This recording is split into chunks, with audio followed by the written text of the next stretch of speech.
Hello, my name is Rachel Woods, and I am the Curator of Horticulture and Sustainability at the North Carolina Museum of Art Anne and Jim Goodnight Museum Park. In celebration of Earth Day 2021, I would like to share what has been accomplished to date in the museum park to improve the environmental health of the park and to talk about some of the ecological restoration initiatives that we have planned for the future.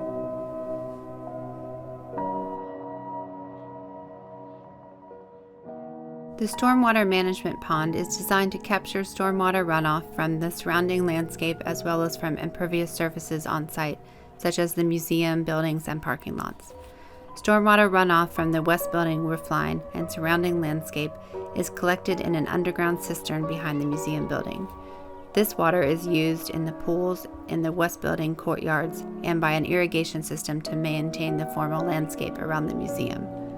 When the cistern is at full capacity, the additional runoff is sent to the pond and flows out through these red structures and passes over planted tiers of native plants to slow down stormwater velocity and filter out sediment and pollutants before the water reaches the pond. When the pond is at full capacity, the filtered water flows out of the pond through the spillway into House Creek. Removing the pollutants and slowing the velocity of water during a storm helps reduce storm surge and improves water quality downstream. Wetland plantings along the water's edge prevent erosion and provide cover and habitat for wildlife.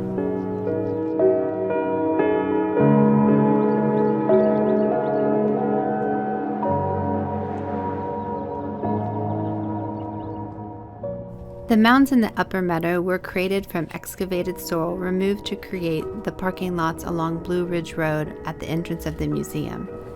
The museum staff have been cultivating a Piedmont prairie on the mound since 2017 in an effort to increase biodiversity in the park and support wildlife and pollinators on site. While this endeavor has been challenging, each year their efforts are rewarded as new native wildflowers emerge from the previous year's seed.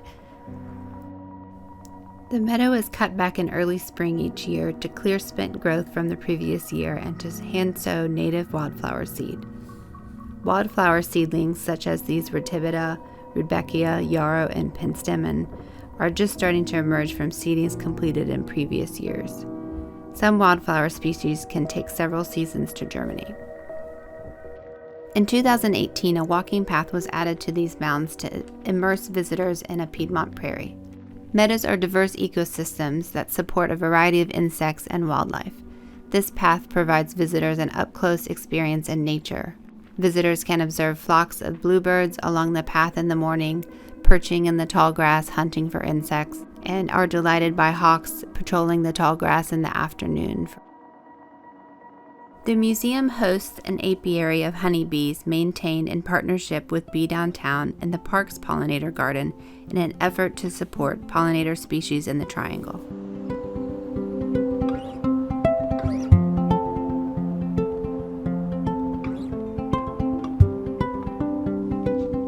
Invasive species are exotic plants that disrupt the ecological processes of North Carolina native habitats.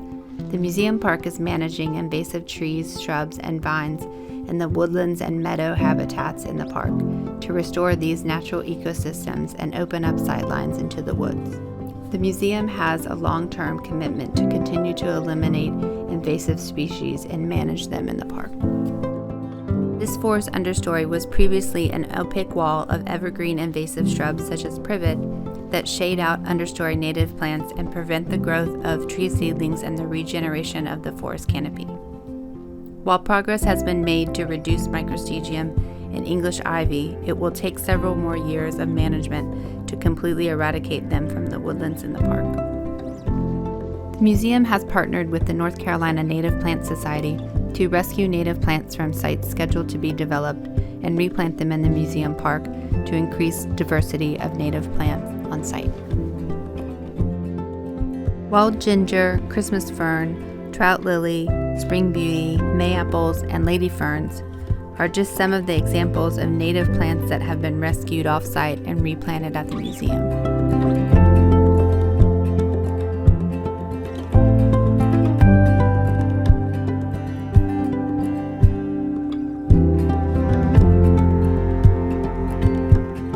In addition to these native plantings in the woodlands, we have observed native wildflowers such as these bloodroot, re-emerging in areas where invasive species have been removed.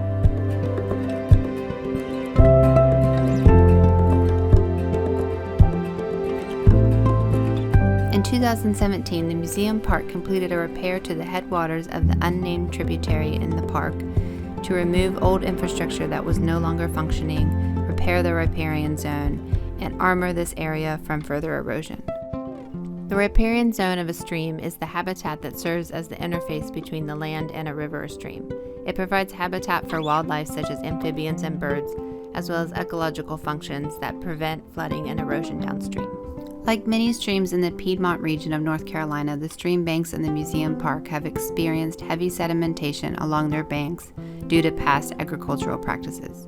This deposition of sediment over time caused the stream channel to disconnect from the riparian zone. Because the water could no longer spill over the banks of the stream, it has begun to erode downward, creating high banks that are deeply incised. However, the channel can no longer erode downward, so it has begun to erode side to side into the stream banks. During storms, the water's velocity causes stream banks to fail and accelerates tree loss along the channel. As the soil erodes from the stream banks, the sediment becomes suspended in the water and is moved downstream. Sedimentation in U.S. waterways is the #1 pollutant that negatively impacts water quality and aquatic organisms. In 2020, the museum park began working with the design team to complete a plan for the restoration of the remaining portion of the unnamed tributary and House Creek in the park.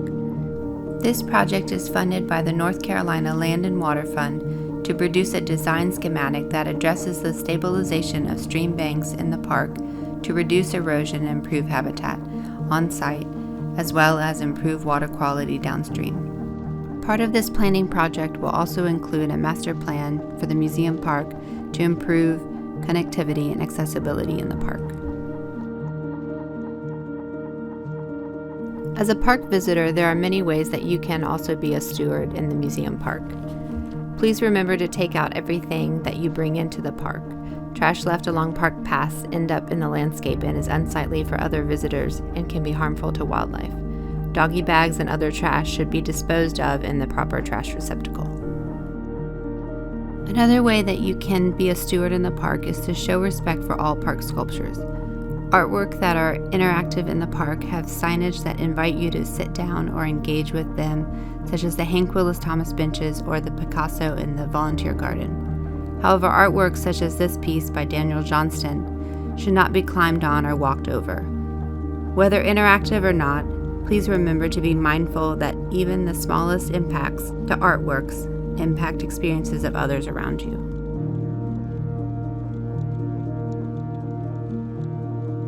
As a park visitor, you can be a steward and help support habitat restoration efforts in the park and avoid disturbing wildlife by staying on walking paths and not walking through naturally planted areas. Another way to support habitat restoration and be a good steward of the museum park is to not plant invasive species such as privet and Bradford pear. Birds eat berries of these invasive plants and deposit the seeds in the museum park where they grow and spread in our natural areas such as in the meadow and the forested areas.